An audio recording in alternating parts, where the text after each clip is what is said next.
বলেন, ঠিক আছে, বলেন। সকালে বলে দিয়েছে স্যার, যা বলার বলে দিয়েছে। প্রত্যেকটা কথা বলে দিয়েছে। কি বলেছেন বলুন আপনি।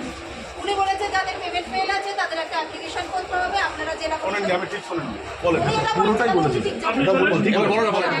আমি আবার বলছি, আপনাদের যাদের অ্যাপ্রুভ লিস্টে নাম আছে অথচ পেমেন্ট পাননি, কিন্তু ব্যাংকে গেছেন, গিয়ে দেখেছেন যে আপনাদের ডিবিটি লিঙ্ক ঠিক আছে, আপনাদের অ্যাকাউন্ট সচল আছে, কিন্তু তা সত্ত্বেও অ্যাপ্রুভ লিস্টে নাম থাকা সত্ত্বেও আপনারা পাননি, তারা একটা অ্যাপ্লিকেশন দিন।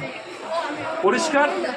এবার 2 নম্বর প্রশ্ন, এবার 2 নম্বর প্রশ্নে আমরা বলেছিলাম যে যারা এখনো টাকা পাননি তারা 7 তারিখ অবধি ওয়েট করুন, গভর্নমেন্ট লটে লটে টাকা ছাড়ছে, যতটা ছাড়বে আমরা অ্যাপ্রুভ করে দেব, তারপরে যে রেস্ট পার্টটা পড়ে থাকবে সেটা বাড়ি বাড়ি গিয়ে ইন্সপেকশন হয়ে যারা ন্যায্য প্রাপক তাদের সবার টাকা পাবে। ম্যাডাম এই কথাটাই তো বলেছিলাম, যাদের রিজেক্টেড হয়েছে তাদেরটাই।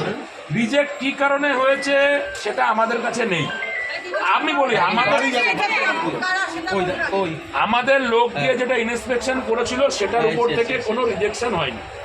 রিজেকশন একটা অটোমেটেড প্রসেসে, যেখান থেকে আমাদের এই ওয়েবসাইট